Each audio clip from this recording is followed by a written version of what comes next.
तो आज का जो हमारा टॉपिक है वो है प्लेटो। ठीक, इसके अंतर्गत हम सबसे पहले जानेंगे कि प्लेटो क्या है, व्हाट इज द प्लेटो।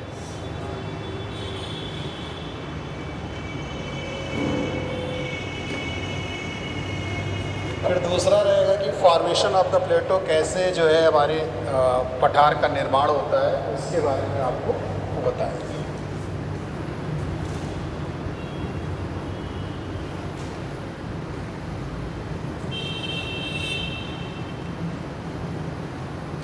और थर्ड है क्लासिफिकेशन ऑफ द प्लेटो, प्लेटो का वर्गीकरण, पठार का वर्गीकरण।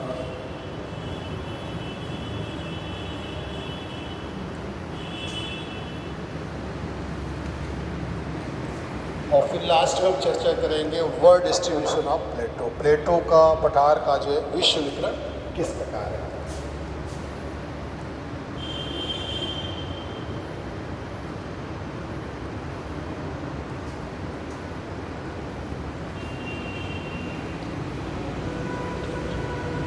तो इसमें हम सबसे पहले चर्चा करते हैं कि व्हाट इज़ द प्लेटो, प्लेटो क्या है। जैसा कि हमने बताया था कि आप इस पृथ्वी की सतह पर डिफरेंट टाइप्स के रिलीफ फीचर्स देखते हैं, जैसे माउंटेन, प्लेटो, माउंटेन अधिक ऊंचा है, प्लेटो उससे कम ऊंचा है, और प्लेन फिर उससे जो समतल भाग है वो प्लेन, डेजर्ट, तो मतलब डिफरेंट टाइप आपके रिलीफ फीचर्स जो है इस अर्थ सरफेस में दिखाई पड़ते हैं।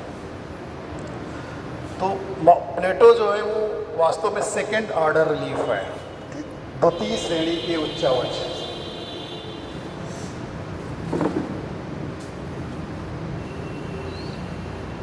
द्वितीय श्रेणी के उच्चावच है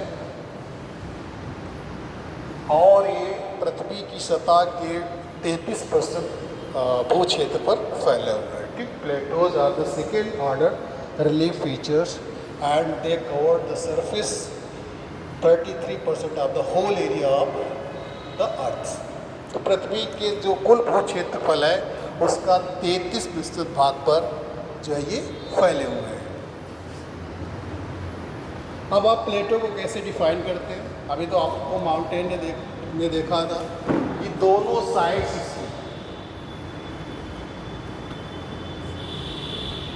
उसकी दोनों साइड्स कैसी थी? स्टीफ थी, दोनों तरफ ढाल था, और उसका जो शीर्ष था वो कोनिकल शेप में था, जिसे हम लोग ये कह रहे थे कि या तो उसमें एक शिखर या समिट, मतलब उसकी दोनों जो साइड्स थी वो स्टीफ थी और शिखर जो है उसका कोनिकल शेप में था, शंक्वाकार था। लेकिन यहाँ जो प्लेटो है वो थोड़ा से अलग प्रकार का है। प्लेटो जो है उसकी कम से कम एक स्पीड, जो साइड है वो स्टीफ होनी चाहिए, और इसका जो शीर्ष है वो फ्लैट होना चाहिए। कैसा होना चाहिए? फ्लैट होना चाहिए, टेबल लैंड के आकार का होना चाहिए। जैसे आप मेज़ देखते हैं तो उसकी सतह कैसी रहती है, उसी तरीके से इसकी एक सतह होनी चाहिए। ठीक, तो plateau is a flat elevated landform rising above the surrounding area on at least one side steep. एक साइड जो होती है उसकी कम से कम स्टीप होनी चाहिए। कहने का तात्पर्य है कि जो पठार है वो जो है उनका शीर्ष जो होता है वो चबूतरे के आकार का होता है, और वो अपने सराउंडिंग एरिया, अपने आसपास के क्षेत्र से इस तरीके से ऊंचे होते हैं कि उनकी कम से कम एक साइड से एक भुजा जो होती है वो ढाल युक्त होती है। समझ में आया? पठार पठार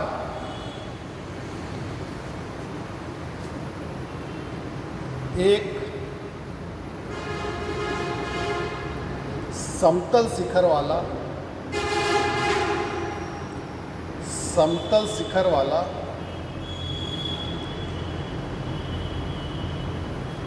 उच्चावच है, जो अपने आसपास के क्षेत्रों से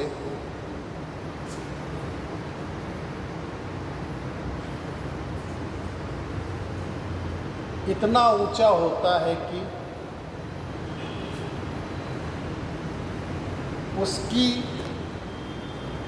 कम से कम एक भुजा ढालित हो, उसकी कम से कम एक भुजा ढालित हो।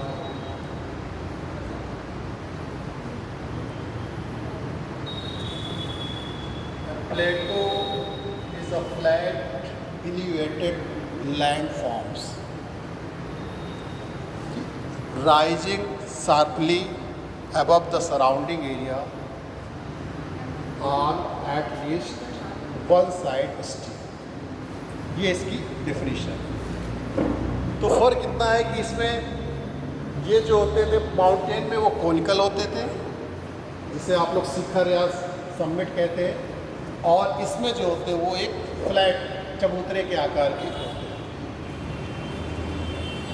अब दूसरा, ये अपने एडजेसेंट एरियाज़ यानी कि अपने सराउंडिंग एरियाज से इतना अधिक ऊंचे होते हैं कि इसकी कम से कम एक भुजा स्टीप स्लोप के रूप में दिखाई दे।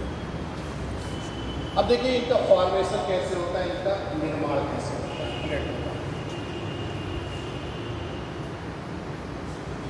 तो प्लेटो जो है, आप जानते हैं कि हमारी पृथ्वी की सतह पर जो है, यानी पृथ्वी पर दो तरीके के बल कार्य करते हैं, एक एंडोजेनेटिक फोर्सेज और एक्सोजेनेटिक फोर्सेज। एंडोजेनेटिक फोर्सेज जो होते हैं वो पृथ्वी के अंदर बल कार्य करते हैं, जिन्हें हम लोग आंतरिक बल कहते हैं, और पृथ्वी की सतह पर जो बल कार्य करते हैं उनको एक्सोजेनेटिक फोर्सेज कहते हैं, बाह्य फोर्सेज या बाह्य जनित फोर्सेज कहते हैं, जो इरोजन है, वेदरिंग है। तो इनके जो वास्तव में एजेंट्स हैं, उनके माध्यम से इस पृथ्वी पर जो है कुछ ना कुछ कार्य चलता रहता है। एंडोजेनेटिक फोर्सेज जो होते हैं उनकी विशेषता होती है कि वो पृथ्वी की सतह पर विषमता लाते हैं, वो हमेशा इसको समतल नहीं रहने देना चाहते हैं, उसमें क्या लाते हैं, विषमता लाते हैं, इसलिए वे विषमता मूलक बल भी कहलाते हैं। जबकि जो एक्सोजेनेटिक फोर्सेज हैं वो उस पर समतल लाने का प्रयास करते हैं। ऊंचा है तो उसको इरोजन करके, अपचे करके, कम नीचा है तो उसको डिपोजिशन के माध्यम से, यानी कि वेदरिंग, इरोजन और डिपोजिशन के माध्यम से समतल करने का प्रयास करते हैं, जिसको हम लोग समता मूलक बल भी कहते हैं। तो इस तरीके से पृथ्वी की सतह पर ये बल निरंतर कार्य करते रहते हैं, जिससे ये विभिन्न प्रकार के हमको रिलीफ फीचर्स यानी कि विभिन्न प्रकार के उच्चावच हमें दिखाई देते हैं। अब इसमें पहली कंडीशन बता रहे हैं अप वार्पिंग की, यानी कि जो है उसको हम ऊर्ध्व संवलन कहते हैं, अप वार्पिंग।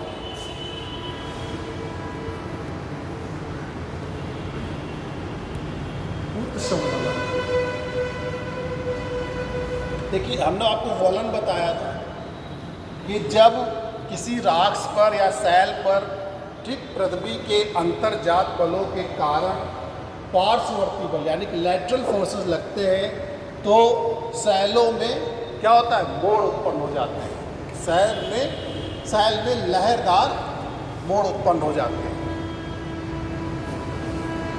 ऊंचे उठे हुए भाग को एंटीक्लाइन कहते हैं, एंटीक्लाइन, और नीचे धंसे हुए भाग को सिंक्लाइन कहते हैं, अभिलग कहते हैं।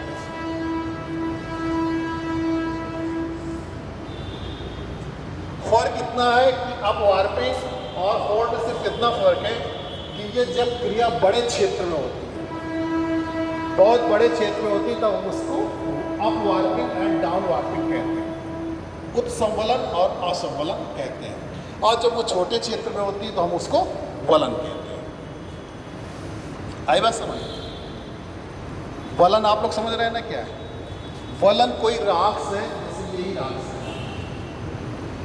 अब इस पर लैटरल फोर्सेस लग रहे हैं। आप जानते हैं कि पृथ्वी के अंदर दो तरीके से बल कार्य करते हैं, एक जो है वर्टिकल करते हैं लंबवत रूप पे, और एक क्षैतिज बल कार्य करते हैं। लंबवत में भी दो तरीके से बल कार्य करते हैं, एक ऊपर की तरफ करते हैं जिसके हम लोग अपलिफ्टमेंट कहते हैं या अपवर्ड मूवमेंट कहते हैं, और नीचे की तरफ करते हैं जिसको हम लोग डाउनवर्ड मूवमेंट कहते हैं। उसी तरीके से दो तरीके के बल क्षैतिज भी हॉरिजॉन्टल फोर्सेस भी कार्य करते हैं, जब ये आमने सामने बल कार्य करते हैं तो उसको हम लैटरल फोर्सेस कहते हैं या टेंजेंशियल फोर्सेस कहते हैं, पार्श्ववर्ती बल कहते हैं। और जब ये विपरीत दिशाओं में काम करते हैं तो हम इसको टेंशनल फोर्सेस कहते हैं, तनाव मूलक बल कहते हैं, जिनसे हमारी दरारें, चटकन, भ्रंश इन सब का निर्माण होता है तनाव मूलक बलों से। लेकिन जब कोई चीज़ है आप उसको दबाएंगे तो इसमें क्या होगा, मोड़ उत्पन्न हो जाएगा। तो अब ये दो लैटरल फोर्सेस कार्य करते हैं, तो इसमें जब आप किसी सेल को लैटरल फोर्सेस कार्य करेंगे तो वो क्या हो जाएगा, मोड़ उत्पन्न हो जाएगा, लहरदार, ये लहरदार मोड़ उत्पन्न ऐसे ऐसे। तो ये जो ऊंचा उठा हुआ हुआ, इसीलिए आप जितने हमारे यंग फोल्डेड माउंटेन है, नवीन यानी कि टर्सीरी पीरियड के माउंटेन है, जो तृतीय काल के, उसमें आप देखेंगे कि फोल्ड पाए जाते हैं, अपनत पाई जाती है, अभिनत पाई जाती है, क्योंकि वहाँ क्या है, फोल्ड हुआ है, फलन हुआ है। तो ये ऊंचा उठा हुआ भाग जो अपनत कहलाता है, और ये नीचे धंसा हुआ वाला भाग अभिनत कहलाता है, एंटीक्लाइन और सिंक्लाइन। यही क्रिया जो बड़े क्षेत्रों में होती है तो उसको हम up warping and down warping कहते हैं। जब जो कोई बहुत विस्तृत क्षेत्र जो होता है वो अपने आसपास के क्षेत्र की अपेक्षा ऊपर उठ जाता है, ये आसपास का क्षेत्र ये चीज ऊपर उठ जाता है, ये अप वार्पिंग की कंडीशन है। अप वार्पिंग में क्या होता है, जब कोई क्षेत्र अपने आसपास के क्षेत्र से ऊपर उठ जाता है, विस्तृत क्षेत्र में, तो उसको हम लोग उत्समतलन कहते हैं। तो अब ये जो क्षेत्र होता है वो अपने आसपास के क्षेत्र से क्या हो गया, ऊंचा हो गया। अभी आपने बताया था कि राइजेस एबव, ठीक, rises sharply above the surrounding areas, अपने आसपास के क्षेत्रों से ऊंचा होता है। अब ये जो क्षेत्र होगा तो ये प्लेटो कहलाएगा। अगर इसका जो शीर्ष भाग है वो क्या है, फ्लैट, सपाट है, चौरस है, या टेबल लैंड के आकार का है। तो इस ऐसी आकृति अप वार्पिंग के माध्यम से भी बनती है। दूसरी कंडीशन है डाउन वार्पिंग, असंभव।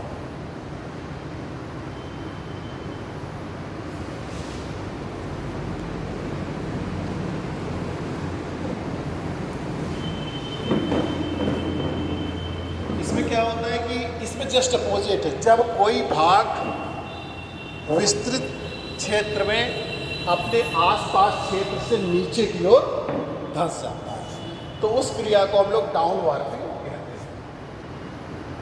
जैसे ऐसे, अब ये जो क्षेत्र हो गया, ये जो हो गया, ये आपका पठार, क्योंकि ये अपने आसपास के क्षेत्र से क्या है, ऊंचा है। बशर्ते कंडीशन एक ही कि इसकी एक हो जाए कम से कम स्टीप साइडेड हो, टेप ढाल वाली हो, और दूसरा इसका शीर्ष जो है क्या है, फ्लैट, समतल। तो ये दूसरी कंडीशन है। तीसरी कंडीशन हमने बताया था कि जब पर्वतों की उत्पत्ति होती है, जब प्लेटें एक दूसरे की तरफ आती है, तो उनमें भी हमने बताया था कि भारी प्लेट जो है हल्की प्लेट के नीचे सबडक्ट कर जाती है, और फिर उसी तरीके से वो जो मलबा होता है उस पर ये फोर्सेस लगते हैं। अब इन फोर्सेस के लगने की वजह तो लग रहा है, लेकिन इनमें भी दो कंडीशन हो जाती है। अब ये फोर्सेस तो लग रहे हैं, लेकिन किनारे किनारे भागों में ज़्यादा वलन हो गया, यानी कि किनारे वाले फोर्स क्या थे, स्ट्रांग थे, तो वो ज़्यादा ऊंचे हो गए, लेकिन बीच वाला भाग में उतना बल जो है स्ट्रांग नहीं था, तो वो एक मीडियन मास, मध्य मास बनकर रह जाता है, जिसे हम लोग अंतर पर्वतीय पठार कहते हैं। दो पर्वतों के बीच का भाग जब वो उतनी ऊंचाई अधिक ग्रहण नहीं कर पाता जितनी कि उसके दोनों तरफ के या दोनों तरफ के जो पर्वत ऊंचाई ग्रहण कर लेते हैं, जैसे कुनलुन और हिमालय के बीच में तिब्बत का पड़ा है। तो कुनलुन एक हिस्सा जो है मान लीजिए ऐसे लग रहा था फोर्स, तो ये वाले हिस्से में फोर्स लग गया, इस वाले में इससे लग गया, तो ये तो ऊंचे उड़ गए, लेकिन ये जो बीच का हिस्सा है ये इस पर इतना स्ट्रांग बल नहीं लगा जितना इन पे लगना चाहिए था। इस वजह से ये उतनी ऊंचाई अधिक नहीं प्राप्त कर सका जितनी कि ये किनारे वाले भाग कर गए। तो वो जो बीच का बचा हुआ वाला भाग हुआ वो क्या हो गया, पठार बन गया। तो इस तरीके से भी इनकी उत्पत्ति होती है। जैसे हमने उदाहरण भी बताया कि आपका कुनलुन पर्वत है ऊपर उत्तर में, और दक्षिण में हिमालय पर्वत है, और बीच में हमारा तिब्बत का पठार है, जिसमें कि पल लगने उधर से तो ऊपर से आ रही थी आपकी एशियाई प्लेट और नीचे से जा रही थी इंडियन प्लेट। तो एशियाई प्लेट ऊपर से कुनलुन और नीचे से इंडियन प्लेट हिमालय, इनमें फोर्स लगा तो कुनलुन पर्वत उत्तर में और हिमालय पर्वत दक्षिण में अधिक ऊंचाई प्राप्त कर गए, जबकि बीच का भाग जो था तिब्बत का वो उतनी ऊंचाई प्राप्त नहीं कर सका और वो पठार का रूप ले गया। तो इस तरीके से ये मध्य पिंड मीडियन मास जो होते हैं वो भी पठार के रूप में। वैसे इसको सबसे पहले कोबर ने बताया था अपनी जियोसिंक्लाइन थ्योरी में। हमने आपको बताया था कि माउंटेन ओरिजिन से जो रिलेटेड थ्योरी थी जियोसिंक्लाइन थ्योरी, वो कोबर ने दी थी। इसी तरीके से क्या होता है कि जब पर्वतों की उत्पत्ति हो रही होती है और पर्वतों की उत्पत्ति के साथ साथ जो उसका उत्तर वाला भाग तो अधिक ऊंचाई प्राप्त कर लेता है, लेकिन उससे लगा हुआ भाग जो उसके नीचे रहता है वो उतनी अधिक ऊंचाई नहीं प्राप्त कर पाता है, तो भी क्या कहते हैं पठारों की उत्पत्ति हो जाती है। जैसे संयुक्त राज्य अमेरिका में आपलेशियन माउंटेन है और उसके नीचे ही पीडमॉन्ट प्लेटो है, जिसे हम लोग क्या कहते हैं पर्वत पादीय पठार, यानी कि पर्वत के पैरों के पास, यानी पर्वतों के नीचे के पास पठार जो है उत्पन्न हो, पीडमॉन्ट प्लेटो। आपलेशियन पर्वत, जिससे आप सही अब ये बताएंगे, दिखाएंगे आपको सब पर्वत सब माउंटेन कहाँ है और वो सब प्लेटो कहाँ है। तो इस तरीके से जो संयुक्त राज्य अमेरिका में आपलेशियन पर्वत है उसका उत्तरी भाग तो ऊपर की ओर जो है चला गया, लेकिन नीचे का भाग उतनी ऊंचाई नहीं प्राप्त कर पाया। तो इस तरीके से आपके जो पर्वत पादीय पठार यानी कि पीडमॉन्ट प्लेटो का निर्माण हो जाता है। ऐसे पठार जो होते हैं वो पर्वत पादीय पठार कहलाते हैं, क्योंकि वो पर्वतों के पैर, यानी कि जब हमारे शरीर में पैर नीचे है तो वैसे पर्वतों का जो निचला हिस्सा होता है वहाँ पर उस तरीके के पठार का विकास होता है, इसलिए इसको पर्वत पादीय पठार कह देते हैं। ठीक, इसको अंतर पर्वतीय पठार कहते हैं। जब दो पर्वतों के बीच में जो है पठार की उत्पत्ति हो जाती है तो उसको अंतर पर्वतीय पठार कह देते हैं। इसके बाद जैसे ज्वालामुखी का उद्गार होता है,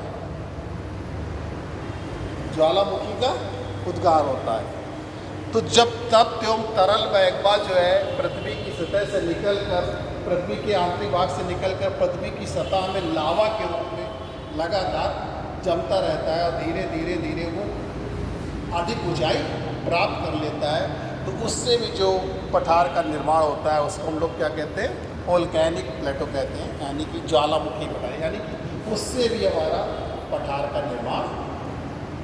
तो इस तरीके से जो है ज्वालामुखी से भी जो लावा निकलता है उसके एक्युमुलेट होने से, उसके संग्रह होने से धीरे धीरे जो है जब वो अधिक ऊंचाई प्राप्त कर लेता है और उसका शीर्ष जो होता है वो सपाट होता है तो वो पठार का रूप ले लेता है। इस तरीके से भी पठार की उत्पत्ति होती है। मेरे कभी कभी जो हमारे एक्सोजेनेटिक फोर्सेस काम करते हैं, तो मान लीजिए वो माउंटेन है, पर्वत है, तो जो हमारी नदियाँ हैं वो एजेंट के रूप में काम करती हैं, इरोजन के, अपरदन के कारक के रूप में काम करती है। जब नदियाँ निकलती हैं तो आप देखिए जितना नदी का वेग रहेगा उतनी उसकी इरोजन, अपरदन की शक्ति ज़्यादा रहती है, तो वो काटते हुए चलती है। जैसे शुरू में देखेंगे आप वाटरफॉल्स पाए जाते हैं, स्कार्पमेंट पाए जाते हैं, कगार पाए जाते हैं, लेकिन जैसे जैसे नदियों का ढाल यानी कि ढाल कम होता जाता है तो वेग कम होता जाता है, तो उसकी शक्ति भी कम होती जाती है। तो जब पर्वतों से नदियाँ निकलती हैं, चूँकि पर्वतों में ढाल ज़्यादा रहता है तो वो बड़े तीव्र वेग से निकलती है और पर्वतों को काटते हुए निकलती है। जब उनके शीर्ष को काट देती है, उनके शीर्ष को क्या कर देती है, चौरस बना देती है, समतल कर देती है, तो वो भी अपने आसपास के क्षेत्र की तुलना में पठार का रूप धारण कर लेता है। तो इस तरीके से हमारे प्लेटों का प्लेटोस यानी कि पठारों का निर्माण होता है।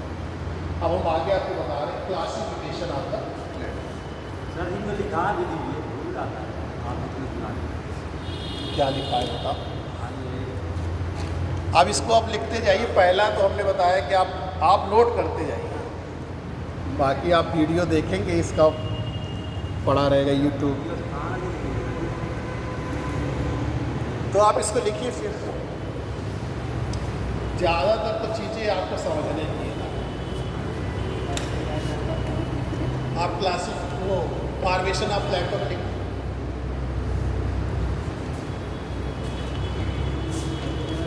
पठार का निर्माण। नंबर 1,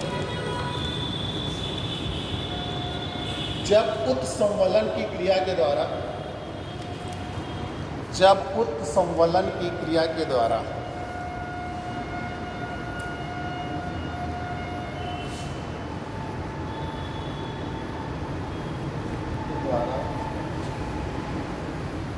पृथ्वी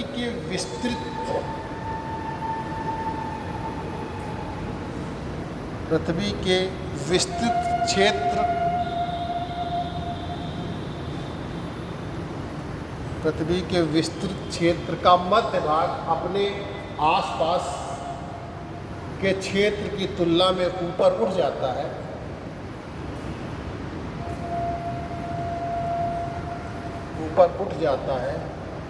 तो पठार का निर्माण होता है।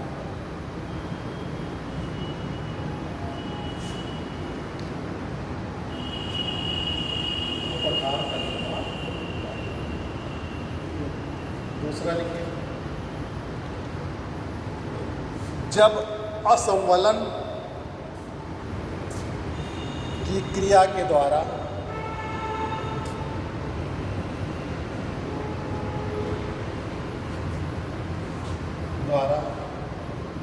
किसी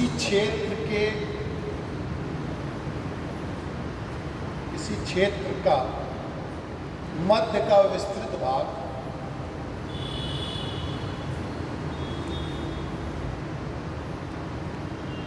अपने आसपास के क्षेत्र की तुलना में नीचे की ओर धंस जाता है, अपने आसपास के क्षेत्र की तुलना में नीचे की ओर धंस जाता है,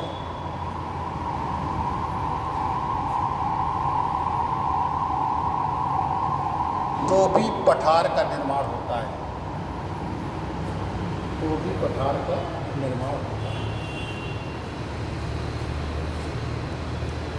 तीसरा लिखिए,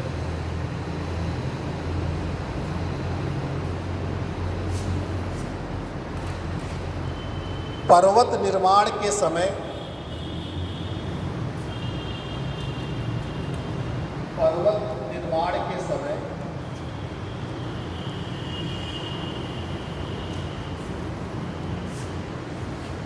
जब मध्य भाग में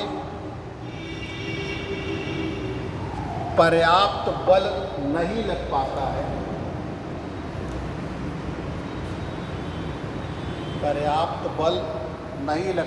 है,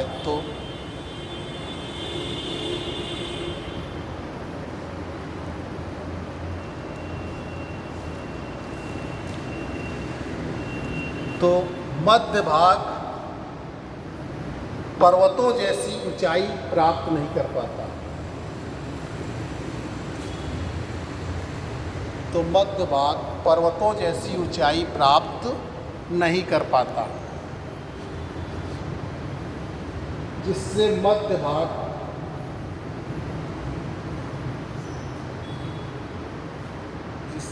भाग का पठार के रूप में निर्माण हो जाता है।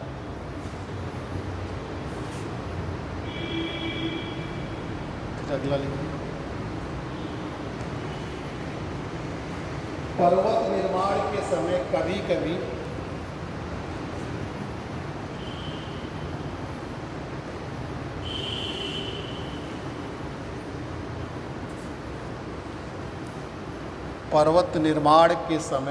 कभी पर्वत के साथ लगा हुआ निचला भाग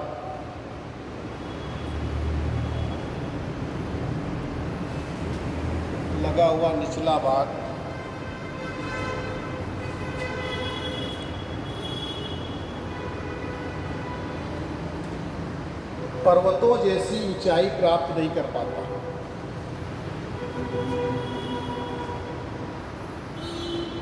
पर्वतों जैसी ऊंचाई प्राप्त नहीं कर पाता, जिससे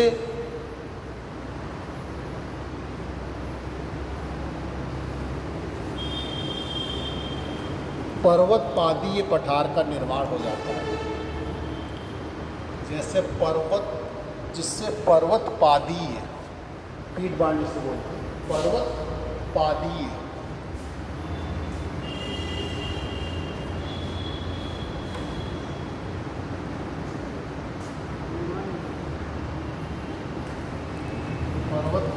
पठार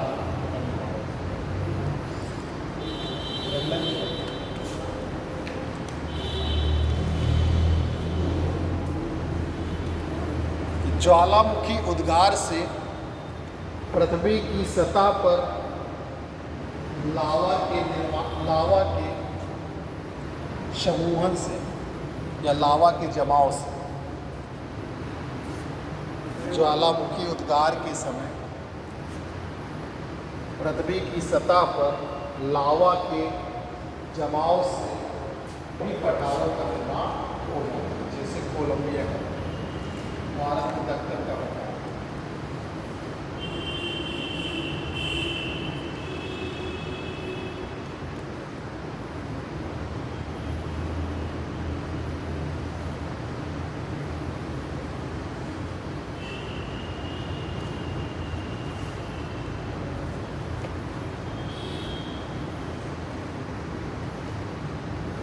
अब नेक्स्ट देखते हैं क्लासिफिकेशन ऑफ द प्लेटो।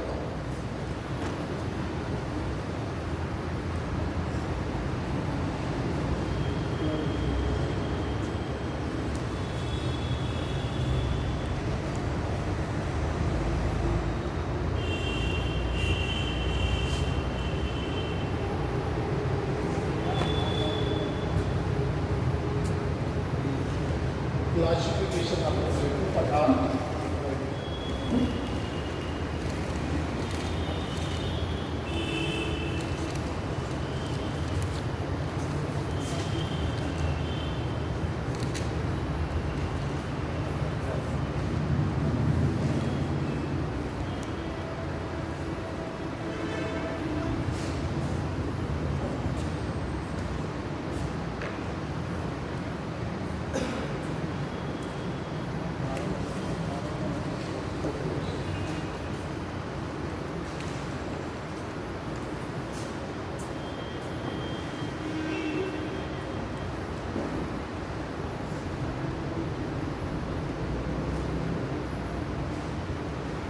देखिए, प्लेटो जो पठार का वर्गीकरण किया गया वो कई आधार पर किया गया। तो हम सबसे पहले निर्माण की प्रक्रिया के आधार पर आपको इसके प्रकार बता रहे हैं। पहला है निर्माण की प्रक्रिया के आधार पर, on the basis of the formation process.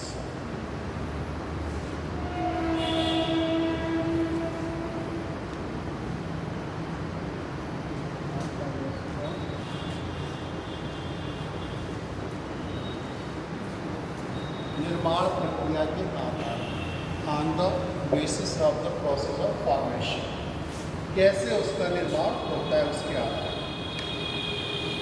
इसमें भी आप जानते हैं कि जो निर्माण होता है, अभी हमने बताया, तो इसमें हम दो तरीके के बल ले रहे हैं, एंडोजेनेटिक फोर्सेस और एक्सोजेनेटिक फोर्सेस। तो हमारे आंतरिक बल है, अंतःजात बल है, उनकी वजह से जो पठारों का निर्माण होता है उनको क्या कहते हैं? वैसे कॉमन रूप से उनको डायस्ट्रोफिक पटल विरूपणी पठार कहते हैं।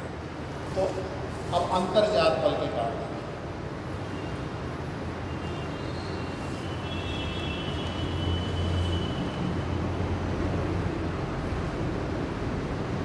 इससे पहला है, जैसे हमने आपको बताया कि दो बल कार्य करते हैं पर्वत निर्माण के समय। तो पहला है आपका अंतर पर्वतीय पठार।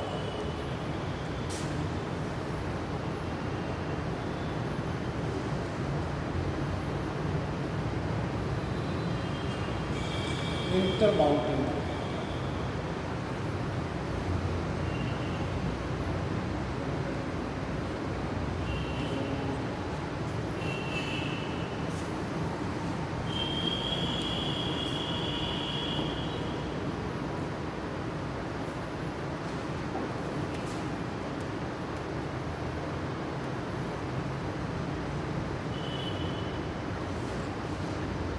इसमें हमने बताया कि जब पर्वतों का निर्माण होता है और उसके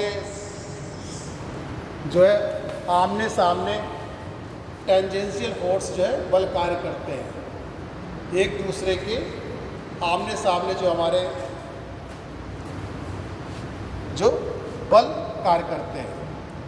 तो इन बलों की वजह से हमने बताया कि मध्य का भाग जो होता है कभी कभी अप्रभावित रह जाता है, उतना बल उस पर कार्य नहीं करता है। तो मध्य भाग जो होता है वो पिंड के रूप में, मध्य पिंड के रूप में बचा रह जाता है, जिसे हम लोग क्या कहते हैं, अंतर पर्वतीय पठार कहते हैं। इसमें इसका एग्जाम्पल जैसे रहेगा तिब्बत।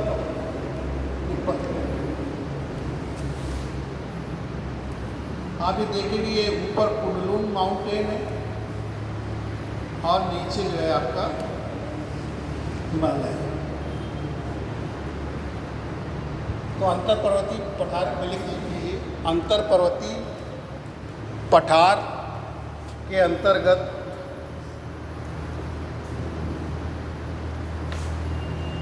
वे पठार आते हैं जो जिनकी स्थिति दो पर्वतों के बीच होती है। अंतर पर्वतीय पठार के अंतर्गत वे पठार आते हैं जिनकी स्थिति दो पर्वतों के बीच होती है।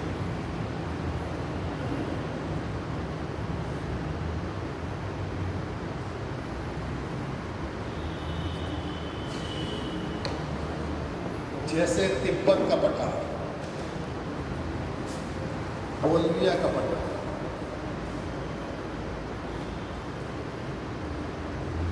ईरान का पठार।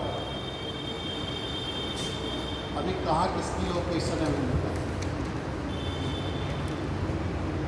कोलंबिया का पठार।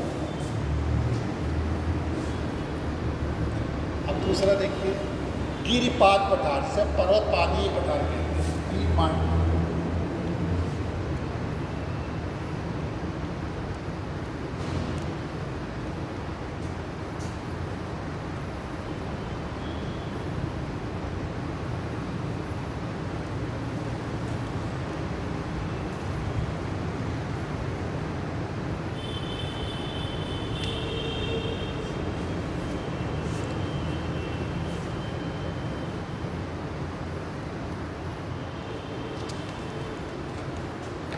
इसके अंतर्गत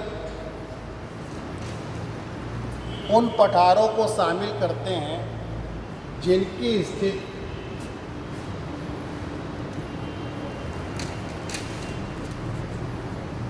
पर्वतों के निचले हिस्से में होती है।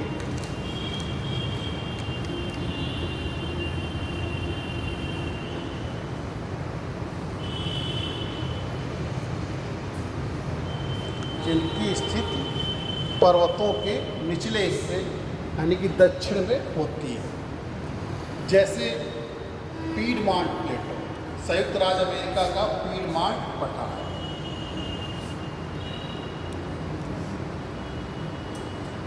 USA,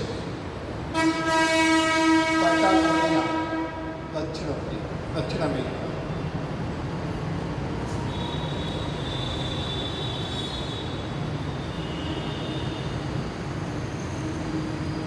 specially Argentina. ये गिरिपाद पठार के उदाहरण हैं।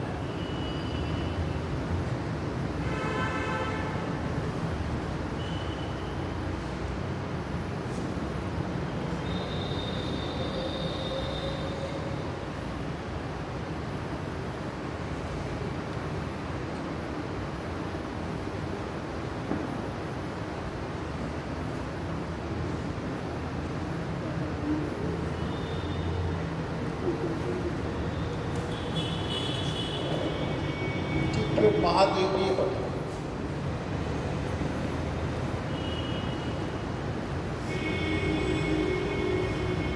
कॉन्टिनेंटल पठार।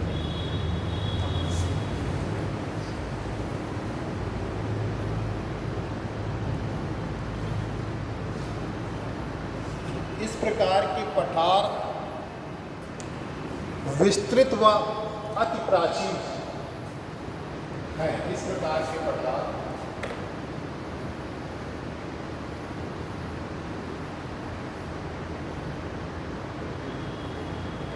अधिक विस्तृत व अति प्राचीन है।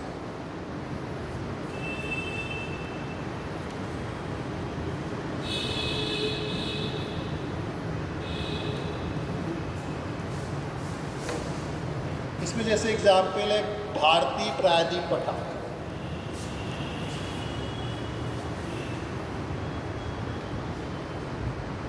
इंडियन पेनिनसुलर प्लेटो,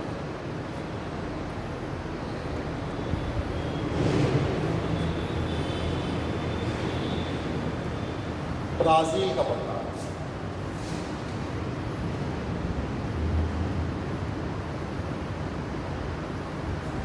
ऑस्ट्रेलिया, पश्चिमी ऑस्ट्रेलिया का पठार, अरब का पठार,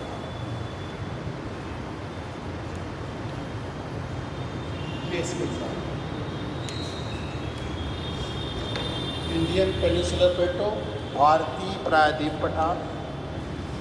देखते हैं बहुत पुराना है, बहुत प्राचीन समय का है। आपके गोंडवाना लैंड से जो है का हिस्सा है।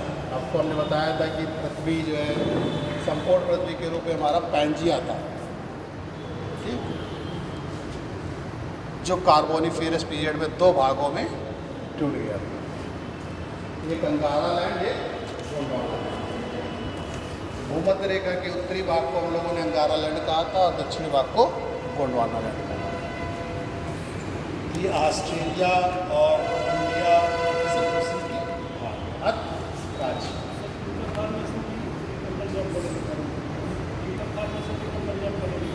हाँ, इस सब का बल अंतर्जात बल के कारण हुआ।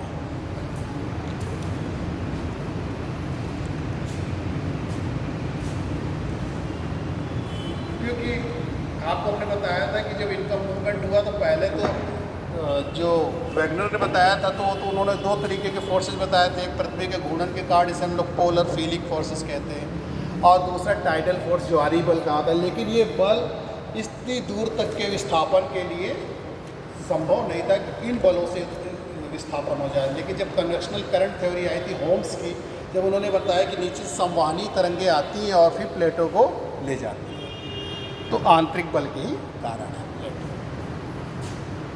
फिर आगे ज्वालामुखी पठार, जो ज्वालामुखी पठार होते हैं, वोल्केनिक।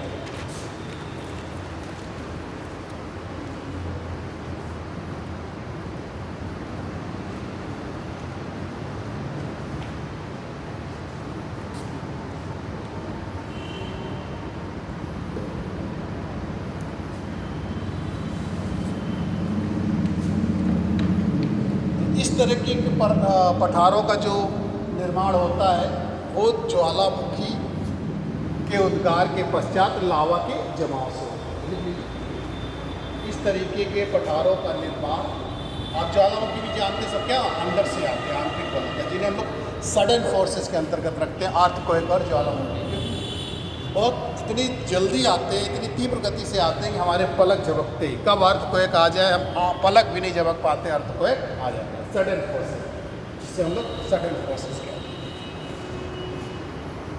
तो इस प्रकार के पठारों का निर्माण ज्वालामुखी उद्गार के पश्चात लावा के जमाव से होता है।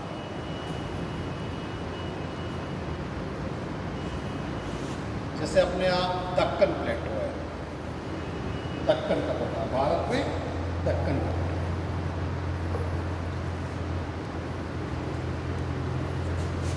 दक्कन का पठार,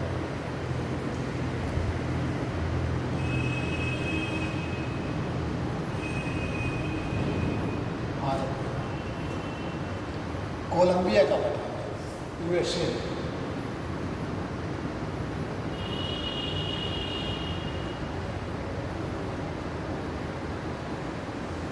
संयुक्त राज्य में।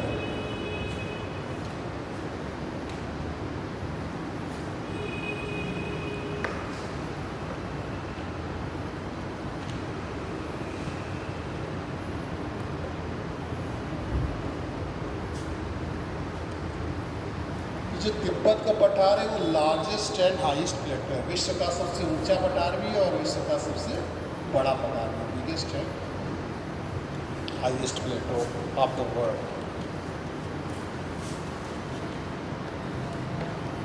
अब तो आप ये अंतर्जात बल के कारण देखिए, अब बहिर्जात बल के कारण देखिए, एक्सोजेनेटिक फोर्सेस।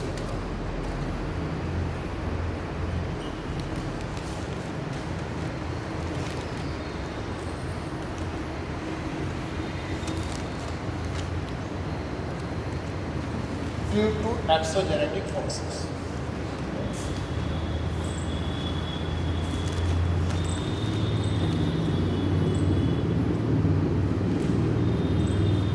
हमने आपको बताया था कि वायु बलों के रूप में हमारे बहुत सारे जो है अपक्षय, अपर्दन और निक्षेपण, डिपोजिशन के एजेंट कार्य करते हैं। जैसे हमारे बहता हुआ जल है, रनिंग वाटर है, वायु है, विंड, और ग्लेशियर है, हिमालय जो ग्लेशियर पाए जाते हैं वो भी धीरे धीरे हिमानियाँ हमारी खिसकती रहती हैं। और भूमिगत जल है, अंडरग्राउंड वाटर है, सी वेव्स है जो हमारी समुद्री तरंगें होती हैं। तो ये हमारे अपक्षय, अपर्दन और निक्षेपण का कार्य करती है। तो बहिर्जात बल के कारण पहला है हमारा हिमानी पठार, ग्लेशिएटेड प्लेटो।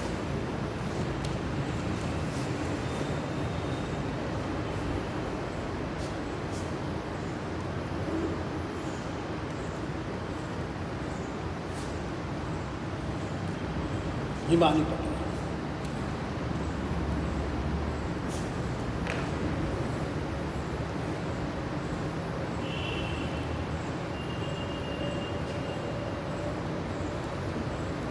इस तरीके का पठार का जो निर्माण होता है जनरली हिमानी के निक्षेप से होता है। ठीक, इस तरीके के पठार का निर्माण हिमानी के निक्षेप से होता है।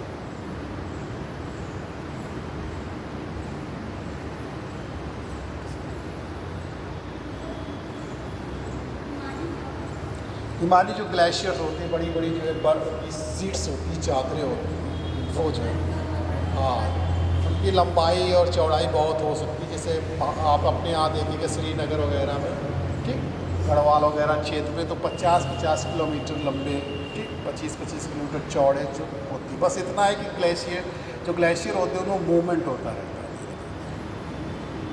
मूवमेंट करते रहते हैं। हाँ, वही एक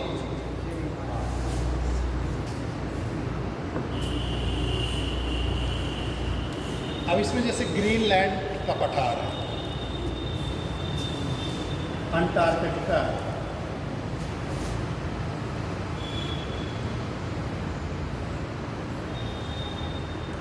भारत अपने जम्मू कश्मीर में गढ़वाल क्षेत्र,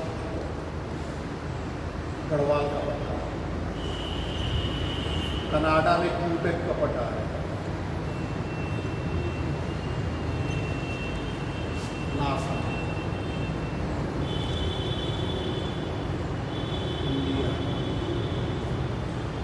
ग्रीनलैंड का पठार है, अंटार्कटिका का पठार है, जम्मू कश्मीर में गढ़वाल क्षेत्र में जो पठार है, गढ़वाल का।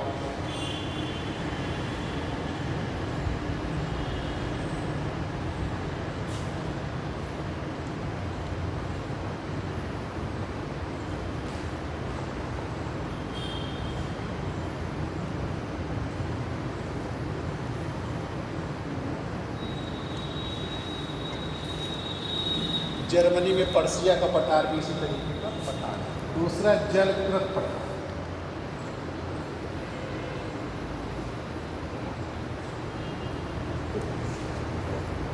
जलकृत पठार, वाटर प्लेटो, जलकृत वाटर या फ्लूअल प्लेटो,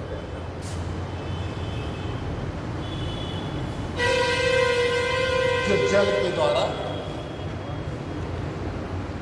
जो है जल के द्वारा जो अवसाद होते हैं उनका निक्षेपण किया जाता है, जो उससे पठार बनती है, उसे हम लोग जल का पठार। इसमें जैसे भारत में विंध्यन पठार है,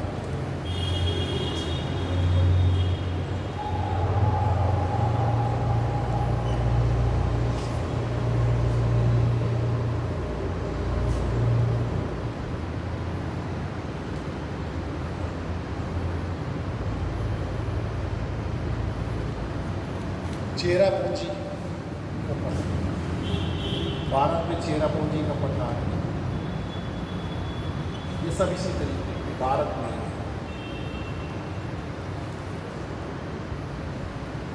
ये आपकी जल रिवर, मतलब जो पानी बहता रहता है, जल बहता रहता है, उसके द्वारा इनका निर्माण किया गया। अगला है पवनकृत पठार।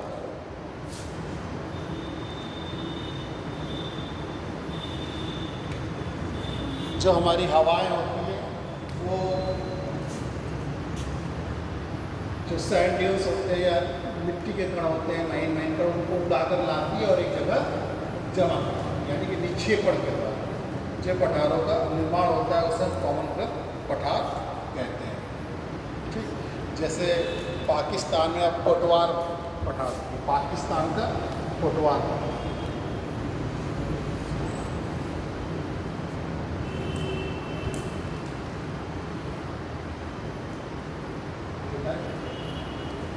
लोएस का पठार इसका हवाओं के द्वारा जो है लोएस यानी पीली मिट्टी जो है उसको उड़ा कर लाया जाता है और जमा कर दिया जाता है चीज।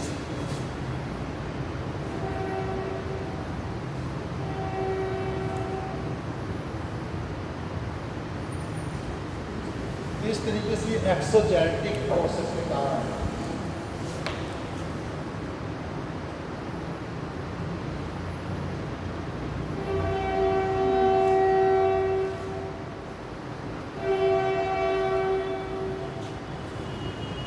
ये थे निर्माण प्रक्रिया के आधार पर। अब आकृति के आधार पर देखें, आकृति के आधार पर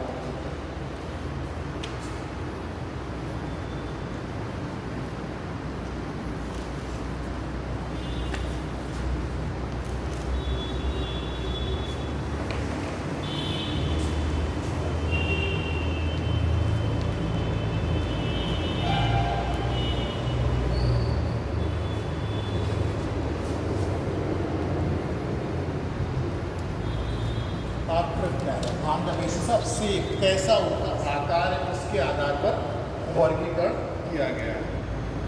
जैसे पहला है कुंभदाकार,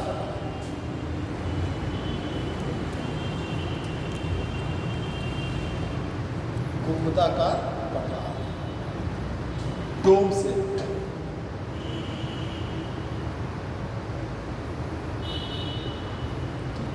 जिसे आप छोटा नागपुर का पठार देखते हैं वो कुंभदाकार पठार है। एग्जाम्पल इसका छोटा नागपुर।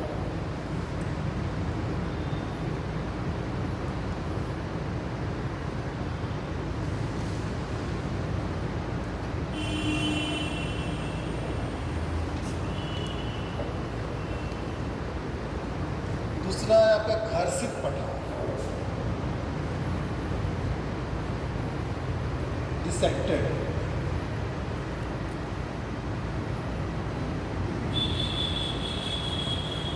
जब पुराने पठार हो जाते हैं उसमें नदियों का बहाव होता रहता है तो बहुत उनमें कटाव हो जाता है, घर्षण दिखाई देता है। तो उस तरीके के जो पठार होते हैं वो आपके घर्षित पठार कहते हैं। जैसे प्रायद्वीपीय भारत का पठार, अपने पास प्रायद्वीप भारत में देखिएगा कि नदियाँ होती हैं जो जगह जगह से उनको क्या कर दिया, काट रखा है।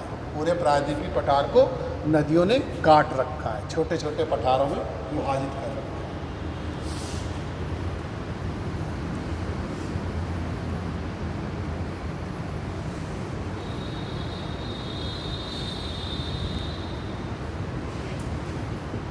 प्रायद्वीपीय भारत का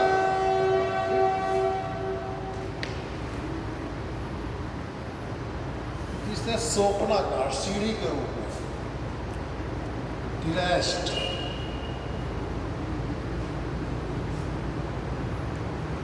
या स्टेप, जैसे विंध्यन,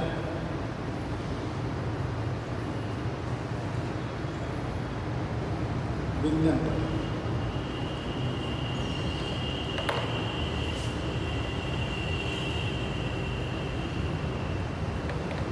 फिर सपाट पठार एकदम जो चौरस है,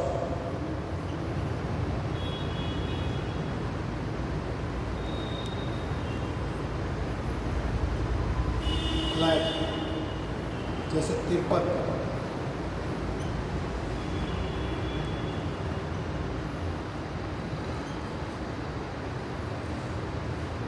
सपाट तिब्बत का,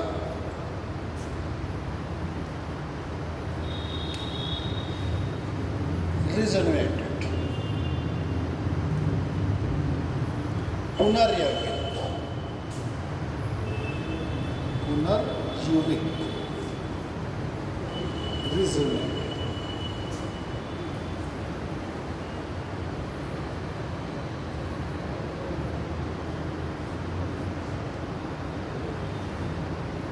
मतलब धीरे धीरे तो वो एकदम प्लेटो की स्थिति में नहीं था, उसकी ऊंचाई बहुत कम हो गई थी, लेकिन उसका पुनर्यौवन हो गया, वो फिर से अधिक ऊंचा हो गया और पठार जैसे दिखने लगा पृथ्वी के आंतरिक बल के कारण। जैसे भारत में आप चाहे जो रांची का पठार है, रांची के पठार में पाट क्षेत्र जो देखेंगे उसका क्या है, फिर से पुनर्यौवन हो गया, तो पुनर्यौगिक रांची के पठार में पाट,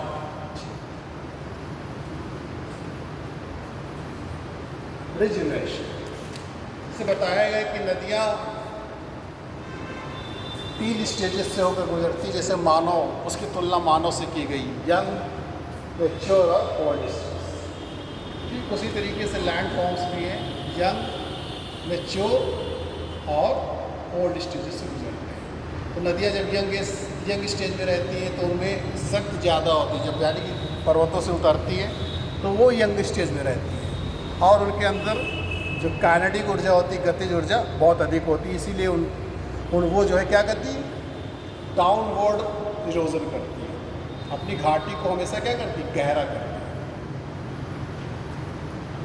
जब कोई चीज़ ऊपर से गिरेगी तो क्या होगा, गहरा होगा। जैसे आप पानी आपकी छत से नीचे जहाँ तक लगातार गिरता है तो देखिए पक्की छत, पक्की जो है फर्श होने के बावजूद उसमें छेद हो जाते हैं।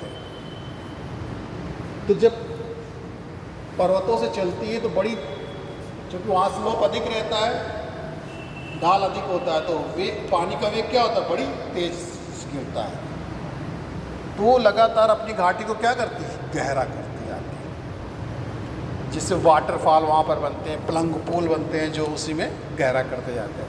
फिर इसके बाद जैसे जैसे आपके मैच्योर स्टेज में आई, अब वो घाटियों को गहरा करने की अपेक्षा घाटियों को क्या कर रही है, चौड़ा कर रही है।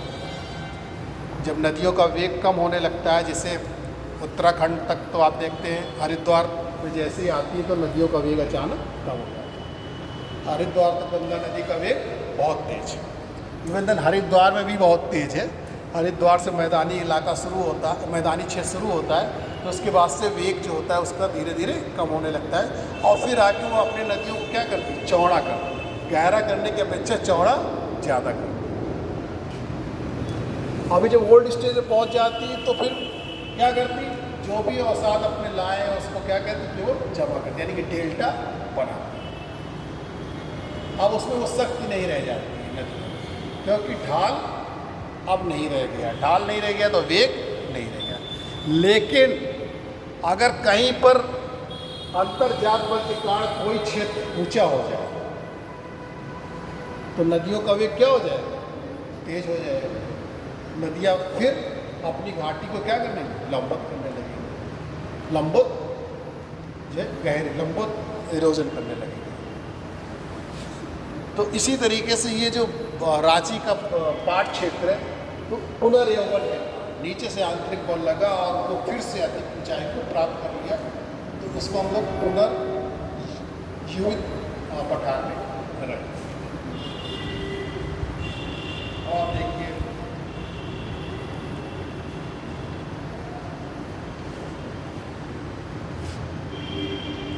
जलवायु के आधार शुष्क और अर्ध शुष्क।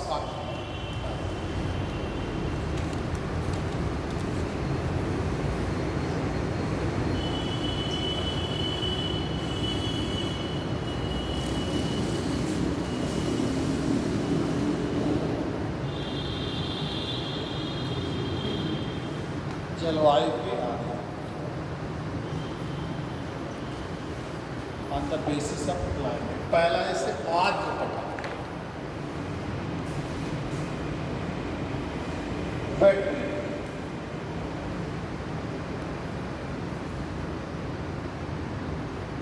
आर्द्र जो आर्द्र जैसे आपका मेघालय का पठार, असम का पठार,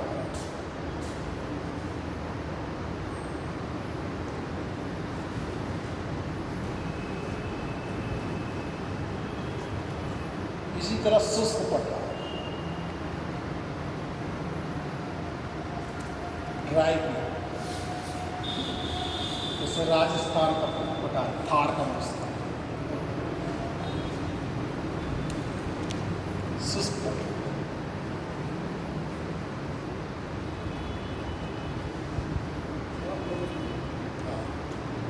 अरब का पठार है, जैसे अरब, पैटागोनिया का पठार, कोटवार का पठार,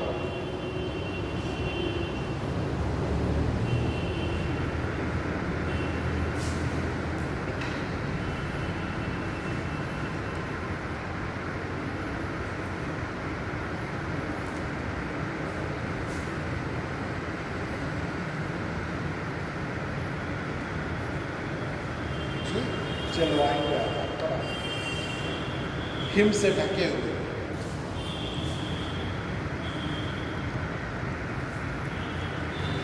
हिम से ढके हुए,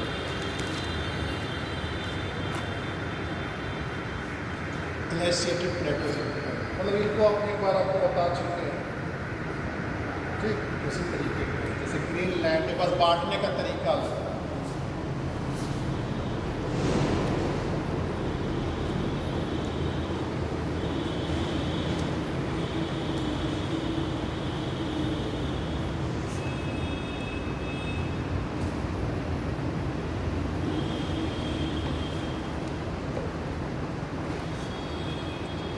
जिसे अपवर्तन चक्र के आधार पर, यही केवल बता देते हैं, फिर आपको और डिस्ट्रीब्यूशन बता दें जो ज़्यादा जरूरी है।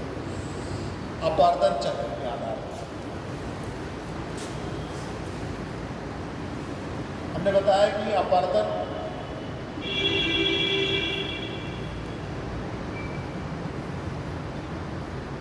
On the basis of erosion cycle.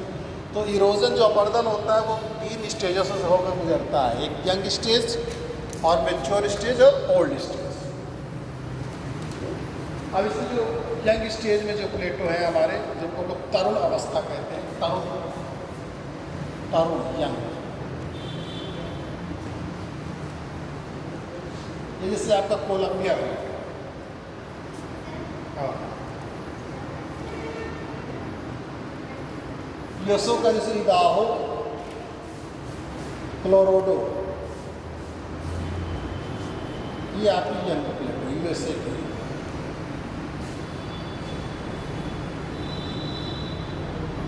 Mature plate जैसे प्रौढ़,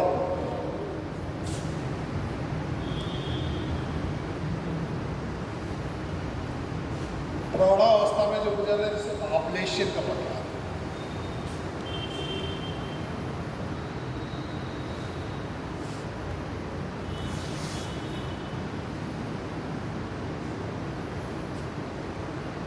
और फिर इसमें ओल्ड जीन्स,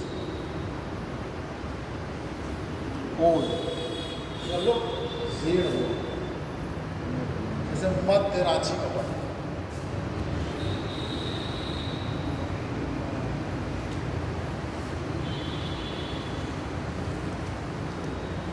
इस तरीके से ये पठार है। अब हम आपको वर्ल्ड डिस्ट्रीब्यूशन बताते हैं कि विश्व में पठार का जो विश्व वितरण कैसा पाया जाता है।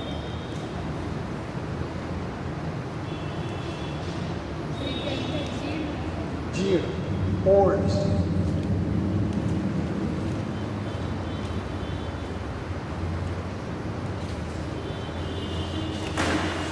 वर्ड का मैप बना लें आप लोग,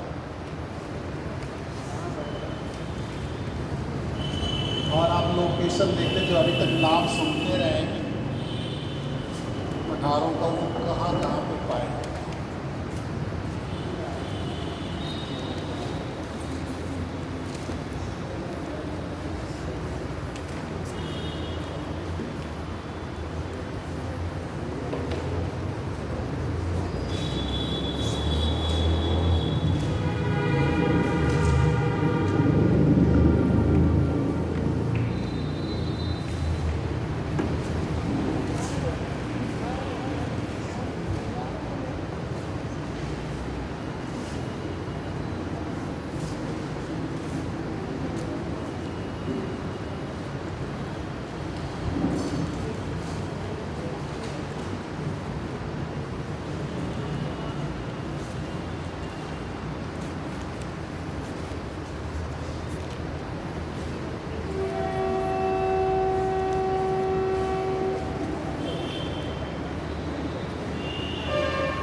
देखिए आप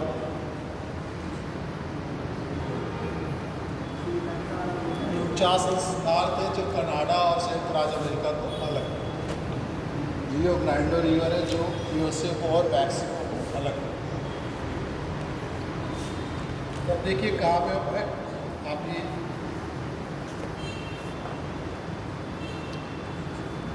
यहाँ पे आप देखिएगा ये आपका कोलंबिया प्लेटो जो संयुक्त राज्य अमेरिका में है,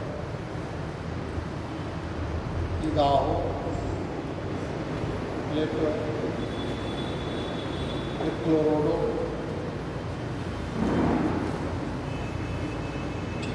और यहाँ पे ऑपरेशन पर ऊपर नीचे पीलमान प्लेट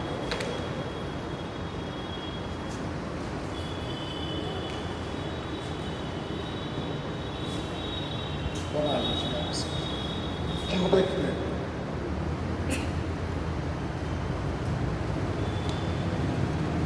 कनाडा में आपका क्यूबिक प्लेट हो,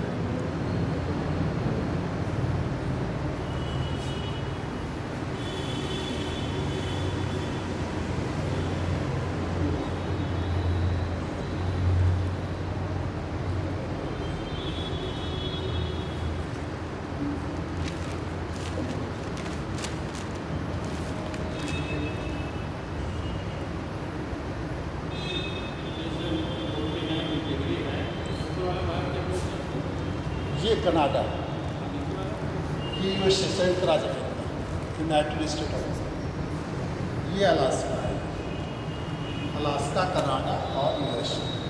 यहीं पे 5 ग्रेट लेक्स भी है। तिब्बत प्लेटो आपका यहाँ पे रहेगा, ऊपर कुल्लू है और नीचे जो है आपका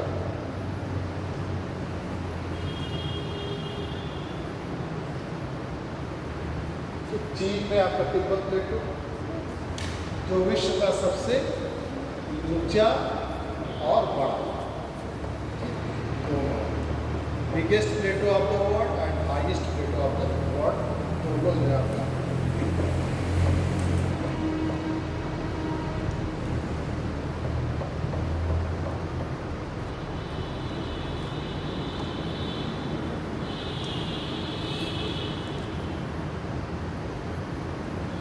तो हमने बताया कि ऊपर आपका कोल्लम माउंटेन है और नीचे हिमालय पर्वत है।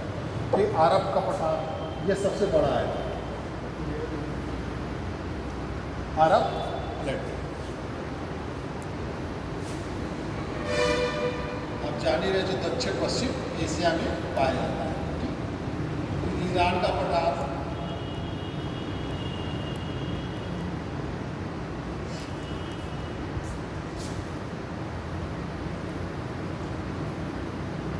ईरान के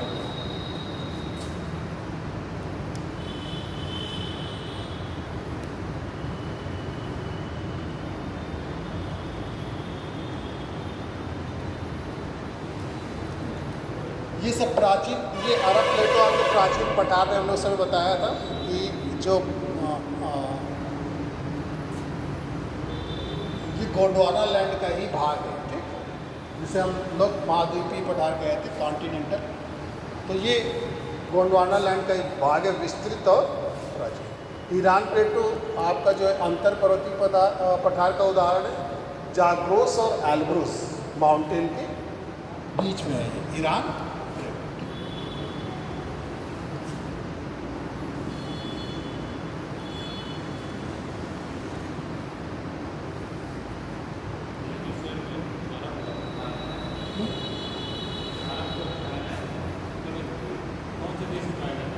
ये पूरे वेस्ट एशियाई जो अरब पूरा प्रस्तुत दिखाई देता है ना, यहाँ पे जो पाए जाते हैं आपके इराक, कुवैत, जॉर्डन, ठीक, ये सब में ये अरब को जो मरुस्थल है, अरब देश खुद है अपना।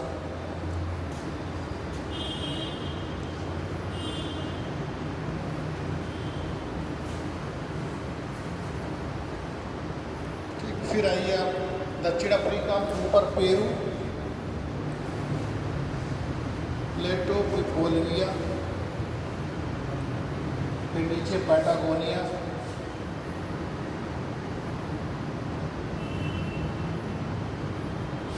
और ये ब्राज़ील पर।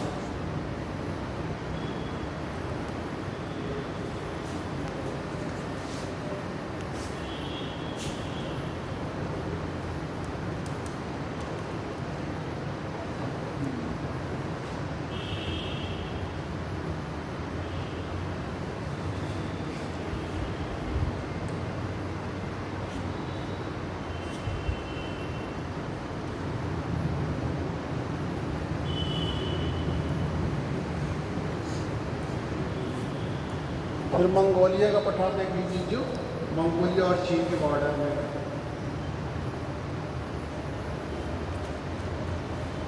मंगोलिया प्लेटो, मंगोलिया का पठार। प्रायद्वीपीय पठार आप जानते ही भारत में है, ठीक। यहाँ पे दक्कन का पठार है और प्रायद्वीपीय पठार ये पूरा है, ठीक। पेनिनसुलर प्लेटो ये पूरा है।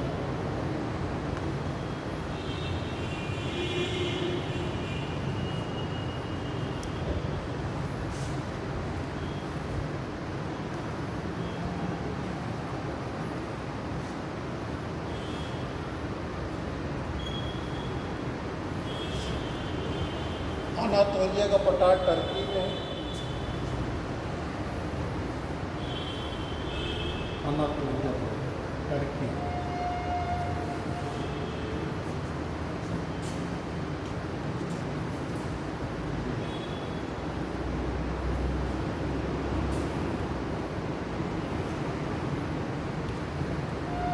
टर्की भी बाई कॉन्टिनेंटल कंट्री है, उसका पार्ट एशिया भी आता है और यूरोप भी।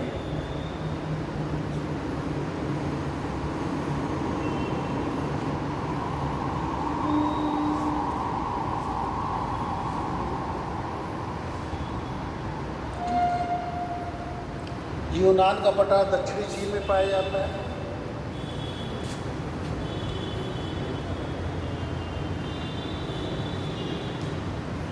यूनान, सान का पठार बर्मा में। सान, आप लिखते जाइए, अगर नाम भी अगर आपको ना समझ आए। यूनान का पठार चीन में लिख लीजिए, सान का पठार बर्मा में लिख लीजिए, जो म्यांमार है आपका।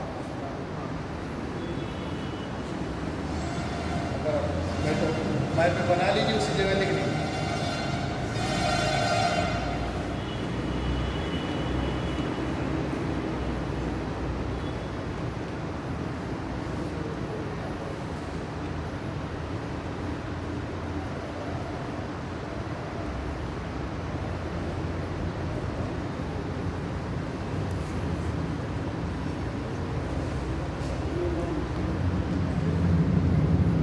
ऑस्ट्रेलिया का पठार आप जानते हैं, पश्चिमी ऑस्ट्रेलिया में, ये भी गोंडवाना लैंड का भाग है, राज्य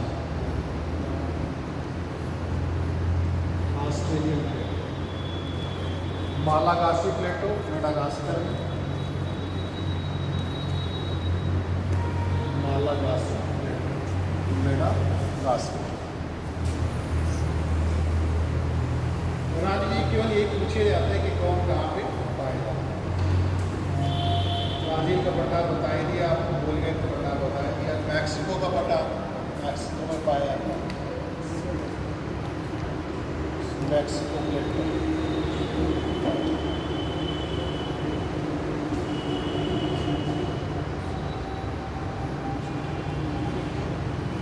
यूकॉन या यूकॉनन का पठार आपका अलास्का में पाया जाता है, यूकॉनन प्लेटो,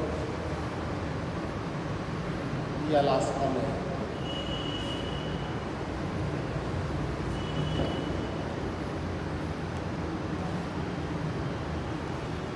कोलंबिया का बता दिया, कोलोराडो का बता ही दिया, ग्रीनलैंड पठार यहाँ पाया जाता है, ग्रीनलैंड।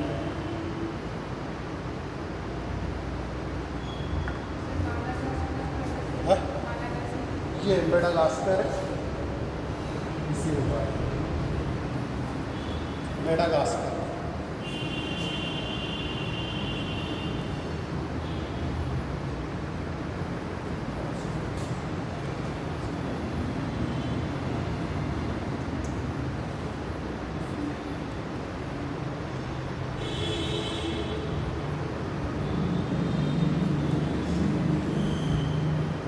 जो मेन थे सब हमने आपको बता दिया।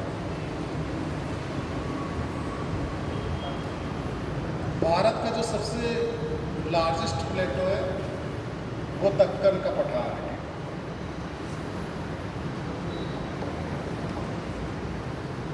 Largest plateau in India Deccan का पठार। सेकेंड लार्जेस्ट जो है देवसई है, सेकेंड लार्जेस्ट जो है देवसई, गिलगिट पश्चिमी हिमालय में पाया।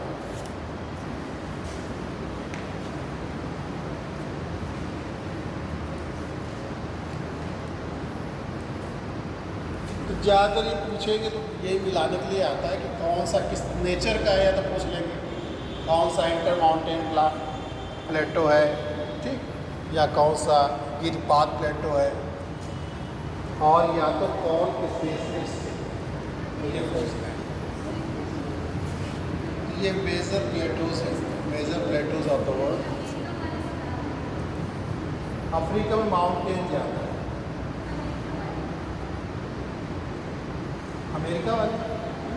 अमेरिका वाले में कोलंबिया पठार है, और ये कोलोराडो और इदाहो, और ये गिरपात पठार है, और कनाडा में क्यूबेक पठार है। ये आपका कनाडा है, और ये आपका यूएसए है, ठीक, ये मैक्सिको है, और फिर ये सेंट्रल अमेरिका है, मध्य अमेरिका, और फिर साउथ अमेरिका। ये पीडमांट, गिरपात पठारों में पीडमांट आता है, एग्जाम में बहुत पूछा जाता है, पीडमांट पठार किस देश में स्थित है। सारे इम्पॉर्टेंट ही आपको हमने बताया, ये भी सब पूछे जाते हैं, Columbia, Colorado, Idaho, Yukon, Quebec, Mexico, तो पेरू बोल गया था, चूँकि नाम सही है तो इसलिए उतने नहीं पूछे जाते हैं, पैटागोनिया, ये सब पूछे जाते हैं। तिब्बत तो बहुत ही, यूनान का पठार, शान का पठार, ये सब पूछे जाते हैं। यूनान का पठार चीन में लिखिएगा, शान का पठार म्यांमार में लिखिएगा।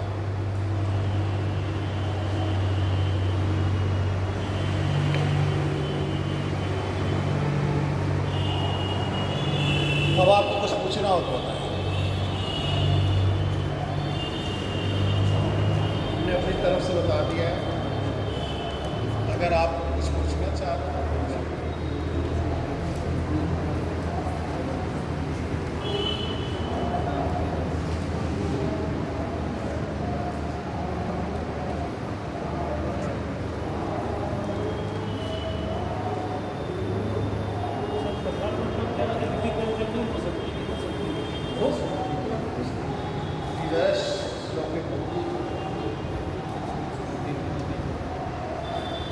मिट्टी जैसी हो कि ज़्यादा उपजाऊ चीज़ होती नहीं, मोटी फसलें हो, जैसे गेहूँ हो जाएगा, चना है, बाजरा।